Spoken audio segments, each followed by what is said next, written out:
What's up, guys? Before you all continue to watch this workshop, I wanted to say feel free to pause whenever the prompts come up to actually take part in this workshop. I would love to hear in the comments any questions or things you came up with, and thank you for watching. Enjoy. All right, good evening, everyone. My name is Mason Yeldon. I'm a Bracken County alum and an independent creative. My biggest artistic passion is music. I write all my music, make it all in my bedroom. I also perform it, which is super fun for me. But also, as of this past summer, I'm an independent published author. I'm here today to talk about my book, Writer Boy, and what I've learned as I've written it and published it and created it. First, before I really dig into it, I'll give you a little backstory about the book. It's a compilation of all the poems that I've written from my 8th grade through my graduation, which is really cool. It helped me release a lot of the emotions and thoughts I was wrestling with. And I only would share these poems with a few friends, sometimes none at all. I never really planned on writing a book. You may be wondering, if I never planned on writing a book, why am I here talking to you about how I wrote a book? I'm not really. I'm here to talk about what creating this book and publishing it taught me about being creative in general. Writing clearer and better is not what I'm here to teach you, that's for school. I'm here to share what I've learned from my experience as an author, musician, and an entrepreneur. One of the hardest lessons I learned, the first lesson I'm going to talk about, is to just start. Truth is, you won't be good at anything on your first, second, third try. You may be talented, but very rarely do people actually succeed in what they want to do on their first try. Nike has the slogan, just do it, and I'm not the most athletic, but that still hits me because I don't think it's speaking to athletes per se. I think it's speaking to dreamers. There's this concept of failing forward that I've heard about too. See, when you first start something, like I said, you probably won't be very good at it to start. But as you try more and more, you get better at it. My personal example of this is my first draft. I started small and I made this book. It's stapled together, a bunch of folded paper. We'd hardly see it if it was on one of these bookshelves. It's so small. But it ended up becoming this. It was originally going to be titled Scribble to You, based off one of the poems. And like I said, it was small, but it ended up fueling me to write this, which is super cool. And that's why it's important to just start. To just make that idea and that dream you have come to life and become a physical, a tangible thing, so you know that you could really do it. And when you write essays in class, right, you don't write that perfect draft and then turn it in. You edit it along the way. You just start, right? I watched this video of Charlie Puth, who wrote Attention and a couple other big radio hits. And he talked about writing Attention and how it started, and he showed the voice memo that he had. Even pop stars start with just something small and just an idea, and it's so cool to see that.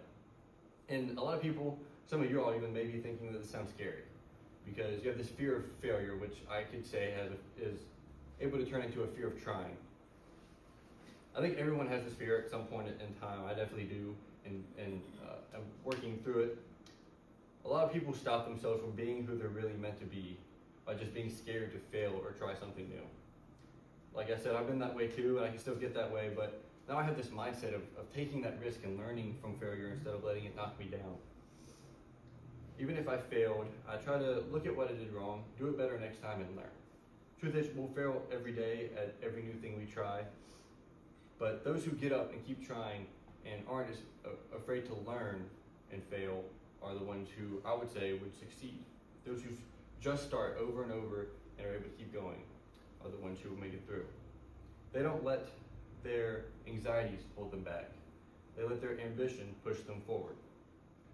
So now, what I would like at least one of you or two of you to do is to write down on some paper, I have some paper and pens here, an idea and a goal, and just get it out of your head and on the paper that you can look at it and say, okay, I can do this. Just get it out onto paper, and once you do that, put that pen down and move forward. But don't be afraid right now to just start.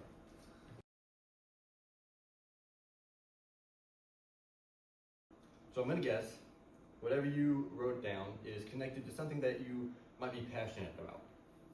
Don't get me wrong, I didn't say something you like, though obviously liking something comes from passion. passion comes from liking something, but it's something that you are passionate about. I like chocolate chip cookies and playing basketball. I'm not passionate about them though, right? I am passionate about music and writing and creativity. It's why I'm here talking to you today. And I'm passionate about these things, not just because I like them, but because there's something in me that's connected to them that I get lost in them. I get so caught up in them.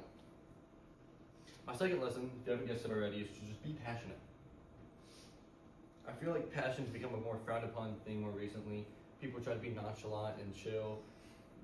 Slang words like lazing or the concepts of being a tryhard, they shift the way that kids think about passion.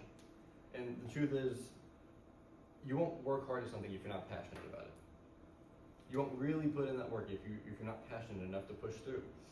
And parents, adults here tonight, I want to speak directly to you right now on a sort of side note. Within that of being passionate is to foster creativity. If I said the name Betty Henson, you may not know who that is. She was the average stay-at-home mom whose husband worked for the Department of Agriculture. One day, Betty had a pile of clothes from spring cleaning that she was going to take to Salvation Army drop-off center. Her son asked on the way there, "Mom, there's a big green long coat here and it's worn out. Can I keep it?" She didn't see why not, so she let him keep it. Later that day, after hours in the basement, he came up with a puppet that he had made out of that old green coat. He told his mom, "Mom, I want to introduce you to my puppet. He's a frog and his name is Kermit." This original Kermit is on display at the Smithsonian. Over the course of a few weeks, he started taking old clothes and creating what would later become the characters of the Muppets and Sesame Street and many other TV shows.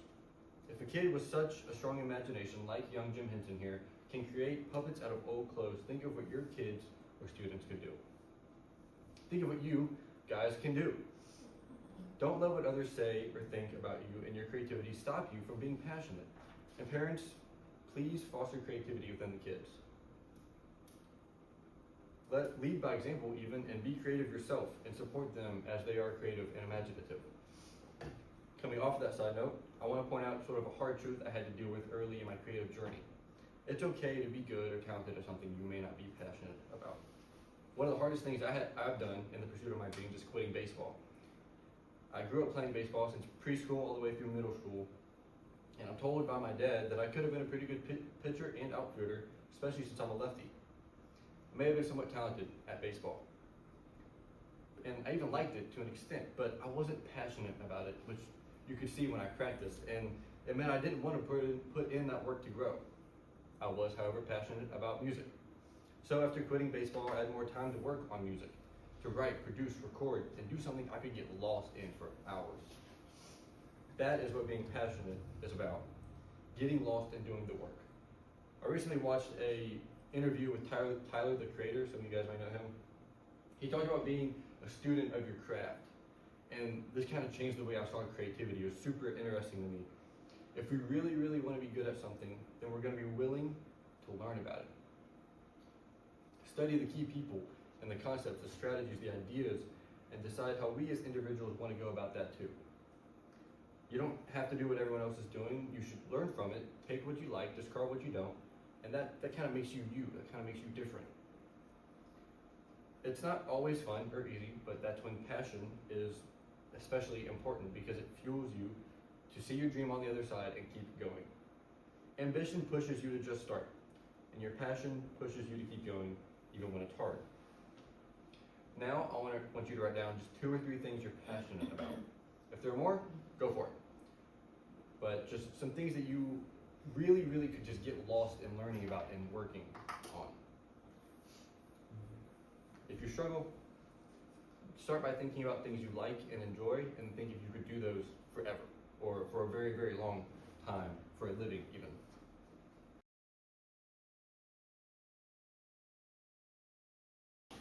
We're going to shift to talk more about expression now. I mentioned earlier that the poems in my book were ways that I would release emotions. Very expressive, very personal things for me. They are this way because I'm very honest within them. Honest about my mental health and my convictions, my relationships, my outlook on life and the world. I don't think any of us here would disagree that there is a lot of darkness in the world. I want to encourage all of you here to be a light when you create things. Be a light when you create. I want you to understand that you don't have to, and you won't agree with every song, every painting, every book that you come across. I think one of the beautiful things about art is that it's almost always up to the audience and how they interpret it. Still, we must be smart with our intention of what we create. We gotta express responsibly. In my book, I have a poem titled A Pencil and a Sword. Honestly, it's probably one of my favorite poems in there, and I want to break it down for you all as I read it.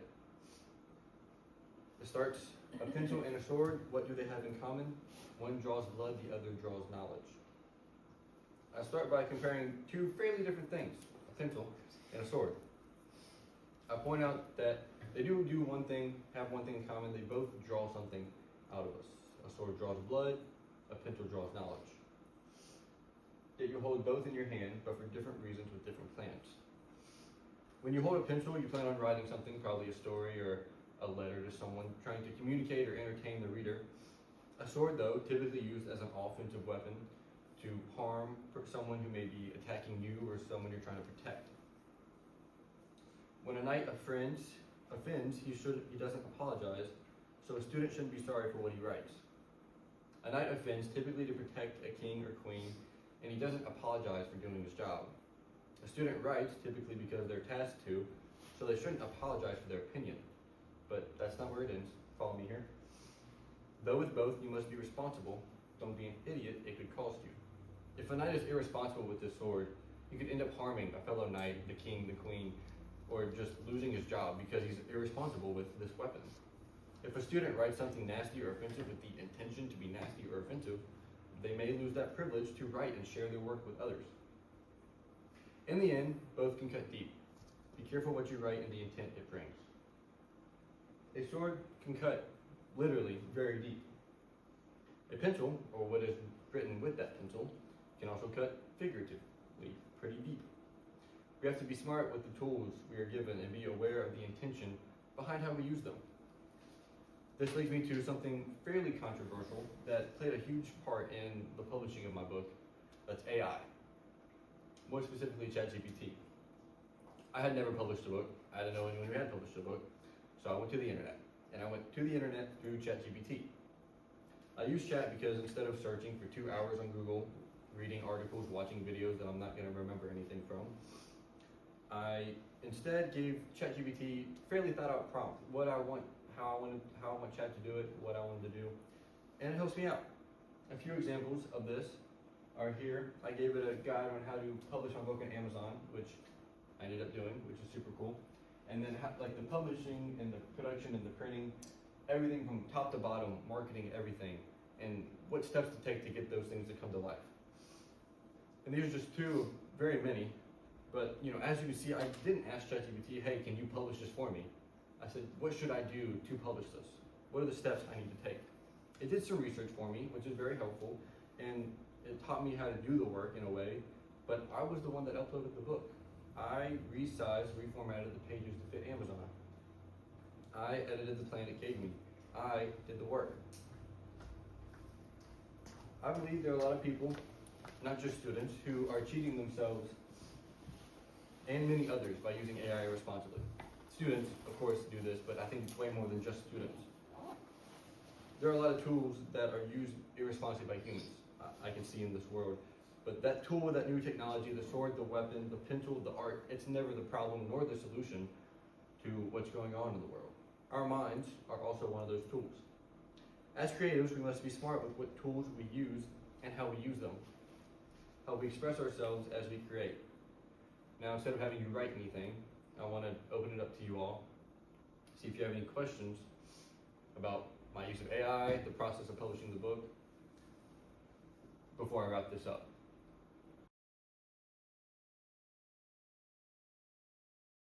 So the final lesson, the last point is don't stop. And this may sound pretty easy, right? Especially if we're doing something we're passionate about, we won't want to stop. But honestly, it's almost as hard as that first point of just starting. It's almost as scary as that. Because once you start a project and you finish the project and you share the project, you're going to be criticized. Both good and bad criticism will come. And listen to both of them. Listen to the people who tell you you did a great job. and that your work spoke to them. And remember, your work, your creativity has power, and that's awesome. Also listen to the people who call your work sloppy and ugly or bad and that you need to quit. And remember that it's up for interpretation. They didn't understand your intent. It didn't touch them the way it touches others, and that's okay. If they didn't like it, then it wasn't for them. It's not a failure, it's an opinion. Still, you need to learn from that feedback. Another reason don't stop is a hard thing to do is because of things like writer's block and tiredness. Our bodies were not built to go, to keep working. We will eventually run out of energy and inspiration, and that is okay. Go do something you like. Take a walk, hang out with your friends, watch a movie, listen to music, take a nap. Just rest. Give your mind, give your thoughts, give your creativity a break. You will be able to come back the next day, even later that day, and jump into creating something you love, even more than if you would have forced something out of yourself. Don't beat yourself up over the lack of ideas or energy.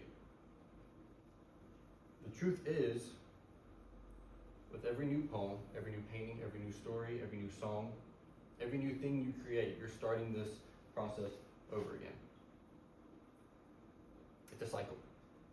In order to not stop, you have to continue to just start.